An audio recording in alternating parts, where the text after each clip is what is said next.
دوستوں، ذرا اس بات کو محسوس کیجئے، ایک ایسا مقام جہاں حضرت نظام الدین اولیاء رحمت اللہ علیہ نے اپنی زندگی کے تقریباً 65 سال گزارے۔ یعنی یہ جگہ صرف اتہاس کا ایک حصہ نہیں ہے بلکہ حضرت کی زندگی کی ایک بہت اہم یادگار ہے۔ اسی لیے اس مقام کو چلہ شریف کے نام سے جانا جاتا ہے۔ یہاں کی خاموشی، یہاں کا ماحول، یہاں کی پرانی نشانیاں انسان کو گزرے ہوئے اس دور کی طرف لے جاتی ہیں جب حضرت نظام الدین اولیاء رحمت اللہ علیہ اسی دلی کی سرزمین پر عبادت، ذکر اور انسانیت کی خدمت میں مشغول تھے۔ دوستوں، حضرت نظام الدین اولیاء رحمت اللہ علیہ چشتیہ سلسلے کے مہان بزرگوں میں سے ایک تھے۔ آپ کا روحانی سلسلہ حضرت خواجہ معین الدین چشتی غریب نواز رحمت اللہ علیہ سے جڑتا ہے، پھر حضرت خواجہ قطب الدین بختیار کاکی رحمت اللہ علیہ، اور ان کے بعد حضرت بابا فرید الدین گنج شکر رحمت اللہ علیہ، اور انہی کے روحانی سلسلے میں حضرت خواجہ نظام الدین اولیاء محبوب الہی رحمت اللہ علیہ کا نام آتا ہے۔ حضرت نظام الدین اولیاء کا انداز محبت اور انسانیت سے بھرا ہوا تھا۔ درد مند لوگ، غمزدہ لوگ، ضرورت مند لوگ آپ کے پاس آتے تھے۔ آپ کی کھانکڑا ایسے لوگوں کے لیے امید کا مقام بنی ہوئی تھی۔ آپ کی تعلیم میں محبت تھی، سخاوت تھی، صبر تھا، اور سب سے بڑھ کر انسانیت کی خدمت تھی۔ دوستوں، آج ہم جس مقام پر کھڑے ہیں، وہاں کھڑے ہو کر جب ہم اس بورڈ پر لکھے ہوئے ان شبدوں کو پڑھتے ہیں، تقریباً 65 سال گزارے، تو دل میں ایک سوال پیدا ہوتا ہے، آخر کیسی رہی ہوگی وہ زندگی جس کا اتنا لمبا حصہ عبادت اور خدمت میں گزر گیا؟ کیسی رہی ہوگی وہ فضا جہاں ایک بزرگ دین لوگوں کی پریشانیاں سنتے ہوں گے، ضرورت مندوں کی مدد کرتے ہوں گے؟ یہاں کا ہر کونا ہمیں اتہاس کی ایک جھلک دیتا ہے اور لوگوں کو اللہ کی طرف آنے کی تعلیم دیتے ہوں گے۔ یہاں موجود قبریں، یہاں کی ہریالی، پرانی دیواریں اور یہ خاموش ماحول سب مل کر ایک الگ ہی کیفیت پیدا کرتے ہیں۔ اور جب سورج کی روشنی ان درختوں کے بیچ سے ہو کر اس مقام پر پڑتی ہے تو ایسا محسوس ہوتا ہے جیسے وقت کچھ پل کے لیے ٹھہر گیا ہو۔ لیکن دوستوں، ہمیں یہ بات ہمیشہ یاد رکھنی چاہیے کہ دعا اور مدد کا اصل مالک اللہ تعالیٰ ہے۔ بزرگوں کی یاد ہمیں ان کی نیک تعلیمات کی طرف لے جاتی ہے۔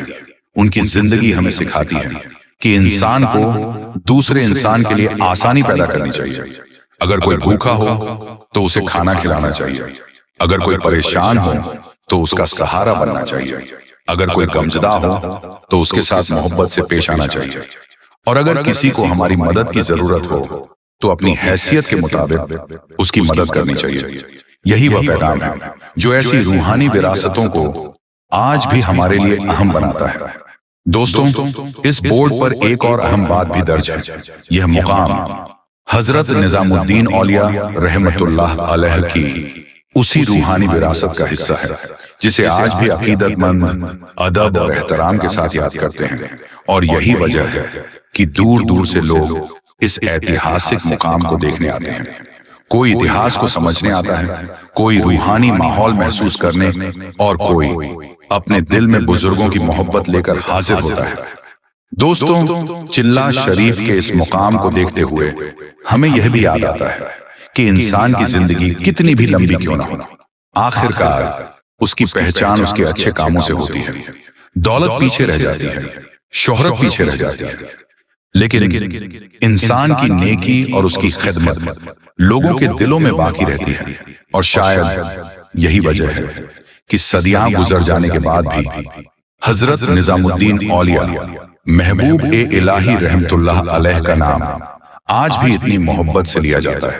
تو دوستوں، آج ہم نے صرف ایک مقام نہیں دیکھا، ہم نے ایک ایسی وراثت کو محسوس کیا جو ہمیں محبت کا پیغام دیتی ہے، خدمت کا پیغام دیتی ہے، سخاوت کا پیغام دیتی ہے، اور سب سے بڑھ کر انسانیت کا پیغام دیتی ہے۔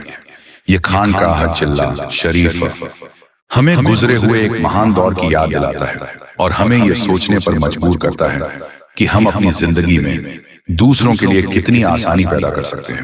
آئیے دوستوں، اس روحانی سفر کے آخر میں ہم دعا کرتے ہیں یا اللہ ہمیں اپنے نیک بندوں کی اچھی تعلیمات پر چلنے کی توفیق عطا فرما، ہمارے دلوں میں محبت پیدا فرما، ہمیں اپنے ماتا پتا کی خدمت کرنے والا بنا، ضرورت مندوں کی مدد کرنے کی توفیق دے، بھوکھوں کو کھانا کھلانے کی توفیق دے، اور ہماری زندگی کو نیکی اور انسانیت سے بھر دے۔ یا اللہ ہمارے گھروں میں امن اور برکت عطا فرما، ہماری جائز دعاؤں کو قبول فرما، اور ہمیں اپنے پیارے نبی حضرت محمد صلی اللہ علیہ وسلم کی سنتوں پر چلنے کی توفیق عطا فرما، آمین یا رب العالمین۔ دوستوں، یہ تھا ہمارا آج کا روحانی سفر خانقاہ چلہ شریف کا، حضرت خواجہ نظام الدین اولیاء محبوب الہی رحمت اللہ علیہ کی اس مہان وراثت کا، جسے صدیوں بعد بھی لوگ محبت اور عقیدت کے ساتھ یاد کرتے ہیں۔ اگر آپ بھی ایسے ہی ایتہاسک اور روحانی مقامات کی سچی اور دل کو چھو لینے والی کہانیاں سننا چاہتے ہیں تو ہمارے ساتھ جڑے رہیے، کیونکہ ہندوستان کی اس سرزمین پر ایسے بہت سے مقام ہیں جن کی ہر دیوار ایک کہانی کہتی ہے، ہر راستہ ایک اتہاس سمیٹے ہوئے ہے، اور ہر روحانی مقام ہمیں کچھ نہ کچھ سوچنے پر مجبور کرتا ہے۔ پھر ملیں گے ایک اور خوبصورت روحانی سفر کے ساتھ، تب تک کے لیے اللہ حافظ۔ کر رہے ہیں یہ چلہ پاک کا اندر کا حصہ ہے جہاں آپ نے دیکھا، تو چلیے اندر کی طرف آپ کو ہم دکھاتے ہیں۔ یہ وہ خاص مقامات مقدسہ ہے جہاں حضرت نظام الدین اولیاء رحمۃ اللہ تعالی علیہ نے زندگی کے 65 سال اسی جگہ پر گزارے، اور زیارت کیجیے۔ یہ چلہ مبارک کا اندرونی حصہ ہے جیسا کہ آپ دیکھ رہے ہیں۔ چلیے ہم اندر لے کر چلتے ہیں آپ کو۔ تو یہ وہ خاص مقامات مقدسہ ہے جہاں حضرت خواجہ نظام الدین اولیاء محبوب الہی کا بیٹھک ہے۔ اسی جگہ آپ رحمۃ اللہ تعالی علیہ کا وصال مبارک ہوا ہے۔ 65 سال زندگی کے یہاں پر گزارے، اور یہیں پر آپ کا وصال مبارک ہوا۔ زیارت کیجیے اور ہمارے چینل کو سبسکرائب کیجیے، شیئر کیجیے، کامنٹ کیجیے۔ السلام علیکم۔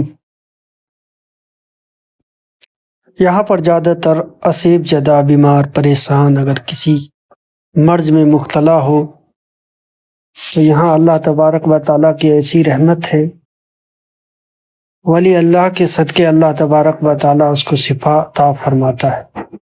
اگر کوئی اسیب زدہ، بیمار، پریشان یا کسی بیماری میں مبتلا ہو تو اللہ تبارک و تعالیٰ ان ولیوں کے صدقے شفا یاب فرما دیتا ہے بیمار کو۔ خاص طر اگر کوئی جن کا ستایا ہوا ہو، جن وغیرہ جو کسی کو پریشان کرتا ہو، اسیب زدہ، وہ سب یہاں پر آ کر شفا یاب ہوتے ہیں۔ اگر یہاں کا آپ لوکیشن جاننا چاہتے ہیں تو ہمارے چینل پہ کامنٹ کر سکتے ہیں، اور آپ کو یہ ایڈریس اس جگہ سے مل سکتا ہے۔ ہماری چینل سے کامنٹ کر کے ہمیں بتائیے تو ہم آپ کو یہ خاص مقامات مقدسہ کی زیارت کرانے میں آپ کو مدد کریں گے انشاءاللہ الکریم۔ تو یہ وہ خاص مقامات مقدسہ ہے۔ مزارات تو آپ نے زیارت کیا ہوگا، لیکن یہ وہ خواجہ نظام الدین اولیاء کا خانقاہ ہے جس کی آپ کو ہم زیارت کروا رہے ہیں۔ زیارت کیجیے اور ہمارے چینل کو لائک، سبسکرائب، کامنٹ ضرور کریں، اور چینل پر نئے ہیں تو ہمارے چینل کو سبسکرائب ضرور کیجیے۔